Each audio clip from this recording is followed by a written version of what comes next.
महाराष्ट्राचं कुलदैवत छत्रपती शिवाजी महाराज, वंदनीय शिवसेना प्रमुख बाळासाहेब ठाकरे, आदरणीय पक्षप्रमुख उद्धवजी ठाकरे, युवा सेना प्रमुख आदित्यजी ठाकरे, गेली 50 वर्ष शिवसेनेसाठी ज्यांनी प्रत्यक्षरित्या योगदान दिलं ते तमाम शिवसैनिक, शिवसेनेचे सर्व नेते, उपनेते, सर्व पदाधिकारी आणि उपस्थित आपण सर्व. लातूर किल्ल्याला भूकंप झाला आणि उद्ध्वस्त लातूरची पाहणी करण्यासाठी काँग्रेस अध्यक्षा सोनिया गांधी त्या लातूरच्या परिसरामध्ये फिरायला होत्या. शिवराज पाटील त्यांच्या सोबत होते. तात्पुरत्या उभारलेल्या उद्ध्वस्त लोकांच्या छावणीमध्ये फिरता फिरता शिवराज पाटलांनी एक मूल आपल्या हातात घेतलं आणि ते मूल त्यांनी सोनियाजींच्या हातात दिलं. सोनियाजींनी त्या मुलाला कडेवर घेतलं त्यावेळी त्यांचं लक्ष त्या मुलाच्या गळ्यात असणाऱ्या लॉकेटकडे गेलं. त्या लॉकेटकडे त्यांनी निरखून पाहिलं आणि त्या चमकल्या, कारण त्या मुलाच्या गळ्यात असणाऱ्या लॉकेटमध्ये शिवसेना प्रमुख बाळासाहेब ठाकरेंचा फोटो होता. सोनिया गांधींना काही कळेना. अरे गळ्यात तर देवदेवतांचे फोटो लावतात आणि शिवराज पाटील हा तुमचा मतदारसंघ, तुमच्या मतदारसंघामध्ये दुसऱ्या पक्षाच्या नेत्याचा फोटो कसा? खरं तर शिवराज पाटलांना काय बोलावं ते सुचलं नाही, पण लातूरच्या भूमीनं सांगितलं भूकंप घडवायची ताकद फक्त दोनच माणसात आहे, एक निसर्गात आणि दुसरी शिवसेना प्रमुख बाळासाहेब ठाकरेंमध्ये. ज्यांनी स्वतःच्या वाणीनं राजकीय भूकंप घडवले, ज्यांनी कुंचल्याच्या फटकर अनेकांची साम्राज्य नेस्तनाबूत केली, जी झोपली होती ती जागी केली, जागी होती ती उभा केली, उभा होती ती पेटती केली, अशी उठवली माणसं पेटवली, ते शिवसेना प्रमुख बाळासाहेब ठाकरे यांनी. खरं तर सीमा आंदोलनाचा प्रश्न पेटला. मोरारजी देसाईंना निवेदन द्यायचं, रस्त्यावर शिवसैनिक उभा आहेत. मोरारजी देसाईंची गाडी आली, आता ती निवेदन घ्यायला थांबेल असं वाटलं. शिवसैनिक थबकले, पण त्याच वेळी गाडी बेदरकार वेगानं आली. बघता बघता सुरेश पेनकर नावाचा शिवसैनिक धावला आणि त्या गाडी पुढे त्याने उडी मारली. बेदरकार गाडी त्यांना चिरडून उडून पुढे निघून गेली. तो सुरेश पेनकर रक्ताच्या थरोळ्यात पडला. शिवसेना प्रमुख धावले, त्या सुरेश पेनकरला आपल्या गुडघ्यावर मांडीवर घेतलं. या धक्क्यानं तो खचला असेल म्हणून शिवसेना प्रमुखांनी विचारलं, सुरेश आता शिवसेना सोडणार का?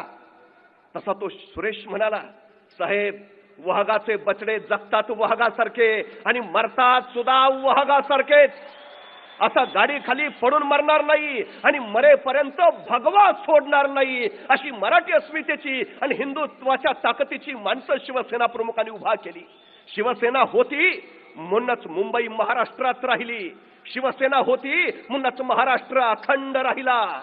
शिवसेनाच मुंबईत हवी आणि म्हणूनच अनेकांचे मनसुबे आहेत मुंबई गिळायची, अनेकांचे मनसुबे आहेत महाराष्ट्राचे तुकडे पाडायचे, पण जोपर्यंत शिवसेना आहे तोपर्यंत हे सगळे मनसुबे धुळीला मिळतील. अनेकांचे मनसुबे त्यासाठीच शिवसेनेला संपवायचे चालू झाले.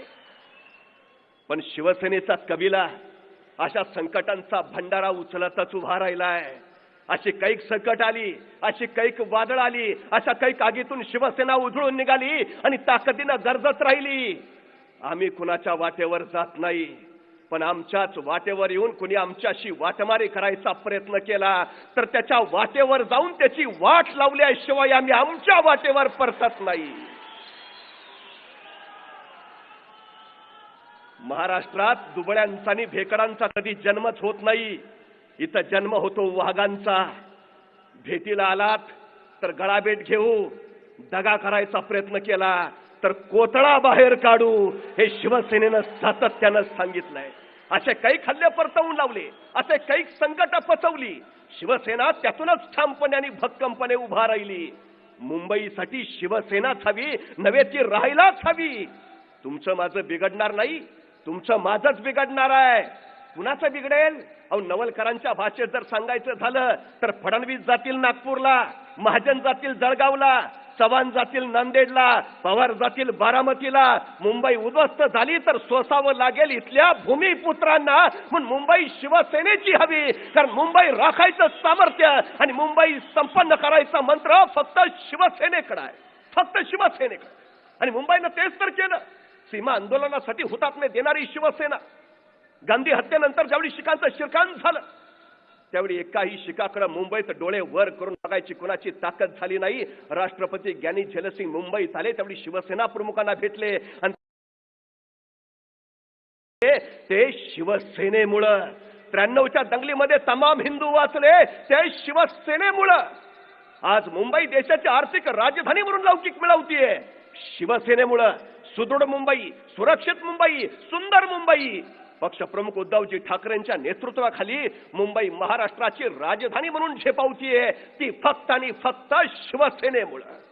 खरं तर शिवसेना प्रमुखांनी आम्हाला दोन गोष्टी दिल्या, एक दूरदृष्टी आणि दुसरा दूरदृष्टीचा नेता आदरणीय उद्धवजी ठाकरे. शिवसेना प्रमुखांचे निर्णय सुद्धा त्यावेळी काही ना अनाकलनी अतर्क्य वाटले.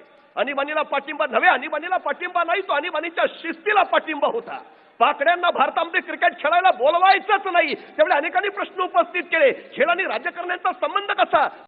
त्यातलं पाणी संपल्यावर लक्षात आलं काळ्या पैशाची मगर कधीच हातातनं निघून गेली. मेले ते खाली सर्वसामान्य तडपडणारे मासे. देशात हा धोका कुणाला कळाला नाही. हा धोका पहिल्यांदा जर कुणाला कळाला असेल आणि त्याच्यावर जर आवाज कुणी उठवला असेल तर तो शिवसेना पक्ष प्रमुख उद्धवजी ठाकरे यांनी. कारण आमचं नातं जनतेशी, बस जनतेसाठी हा आवाज उठणारच. मुंबई हवीच, मुंबईवर भगवा फडकायलाच हवा, कारण ती महाराष्ट्राची गरज आहे. आणि महाराष्ट्रावर भगवा फडकायला हवा, कारण ती राष्ट्राची गरज आहे. आता चळू नका, आता ढळू नका, आता मागे वळू नका. तुम्ही कोण आहात याचा विचार आता करू नका. एका ठिकाणी आग लागली होती, अनेक चिमणी आपल्या चोचीत पाणी घेऊन ती आगीवर नेऊन टाकत होती. आग विझवायचा प्रयत्न करत होती. चोचीत पाणी घ्यायची तर आगीवर नेऊन टाकायची, चोचीत पाणी घ्यायची तर आगीवर नेऊन टाकायची. ही सगळी तिची धडपड एका कावळ्यानं बघितली आणि कावळा त्या चिमणीला म्हणाला, अगं चिमणे, तू केवढी, तुझी चोच केवढी, तुझ्या चोचीत पाणी बसणार किती आणि ती आग विझणार तरी किती? तर ती चिमणी त्याला म्हणाली, हे बघ, माझ्या या धडपडीनं ही आग विझेल का नाही ते मला माहिती नाही, पण ज्यावेळी या आगीचा इतिहास लिहिला जाईल त्यावेळी आग लावणाऱ्यात नाही, आग विझवणाऱ्यात माझं नाव लिहिलं जाईल. एवढं मात्र मला कळतं. मुंबईचा इतिहास लिहिला जाईल, महाराष्ट्राचा इतिहास लिहिला जाईल, तर महाराष्ट्र घडवण्यामध्ये फक्त आणि फक्त शिवसेनेचंच नाव लिहिलं जाईल. ही सगळ्यात महत्वाची गरज आहे. पक्षप्रमुख एकदा राजस्थानला गेले होते. राजस्थानला गेल्यावर काही राजस्थानी मंडळी त्यांच्या भोवती गोळा झाली. कुणीतरी कुतूहलानं विचारलं, आप बालासाहेब ठाकरे के बेटे हो ना? उद्धवजींनी होय म्हटलं. आणि त्या राजस्थानी माणसाला कोण आनंद झाला. त्यांनी उद्धवजींचा हात हातात धरला आणि तो आपल्या सवंगड्यांना सांगू लागला, आपने भगवान का बेटा आया है, आपने भगवान का बेटा आया है, आपने भगवान का बेटा आया है. ज्यांच्या विचारावर श्रद्धा ठेवून शिवसेना प्रमुख ज्यांच्यासाठी भगवान झाले, हा त्यांचा पुत्र आहे. अग्निपुत्र पक्षप्रमुख उद्धवजी ठाकरे पुन्हा महाराष्ट्र घडवायला ठामपणे उभा आहेत, महाराष्ट्र नायक म्हणून. नाहीतर शेतकऱ्यांच्या दाण्या गोट्याची काळजी घ्या असं सांगणाऱ्या शिवछत्रपतींच्या महाराष्ट्रात शेतकऱ्यांच्या आत्महत्या घडाव्या आणि महाराष्ट्राला काळेमा लागावा यासारखं दुसरं घातक काय? आणि त्याच्यासाठीच हा महाराष्ट्र नायक उभा राहिला. कोरडी आश्वासन नव्हे, भरीव मदत करत पोहोचला. महाराष्ट्र सुजलाम सुफलाम झाला पाहिजे यासाठी सातत्यानं झटत राहिला. शिवसेना प्रमुखांचा तोच वासाने वारसा घेऊन पक्ष प्रमुख पुन्हा महाराष्ट्रभर नव्हे, दिल्लीवर भगवा फडकवायच्या तयारीत आहेत. सैनिकाचं काम जो आदेश येईल बस लढायचं. सोबतीला सारे आहेत, सारे. कुरुक्षेत्रावर अर्जुनाच्या रथाचं सारथ्य करणाऱ्या श्रीकृष्णा तुम्ही यावं. रामराज्य निर्माण करणाऱ्या प्रभू श्री रामचंद्रा तुम्ही यावं. मेल्या मनांमध्ये चेतना निर्माण करणाऱ्या ज्ञानेशा तुम्ही यावं. बुडती हे जन न देखावे डोळा म्हणून कळवळा येत असे असं म्हणणाऱ्या जगद्गुरु तुकारामा तुम्ही यावं. छत्रपती शिवराया रयतेच्या डोईवर छत्र धरायला आता परत तुम्ही यावं. शिवरायांच्या मर्दम वावळ्यांनी यावं. 18 पगड जातीच्या 12 बोलुत्यांनी यावं. साऱ्या साऱ्यांनी यावं. पुन्हा पुन्हा महाराष्ट्रावर भगवा फडकवायचा आहे. पुन्हा माणसं दोन गोष्टींनी लक्षात राहतात. एक निष्ठेनं जगल्यामुळं, नाहीतर फितूर झाल्यामुळं.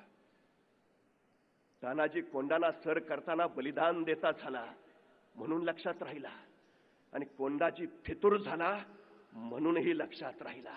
पण तानाजी मातीसाठी गेला आणि खंडोजी माती खाऊन गेला. आपल्याला काय व्हायचं आहे? कीर्ती निष्ठेने मिळते आणि निष्ठेअभावी सारी माती होते. शिवसेना प्रमुखांनी घडवलेला शिवसैनिक तो कडवट निष्ठावंत आहे. शिवछत्रपतींचा भगवा पुन्हा एकदा या महाराष्ट्रावर घडवायचा आहे. आता शिवसैनिक फक्त रस्त्यावर नाही, पंचायत समितीच्या सभागृहात, जिल्हा परिषदेच्या सभागृहात आणि महापालिकेच्या सभागृहात आवाज उठवताना दिसायला हवा. भगवाच फडकायला हवा.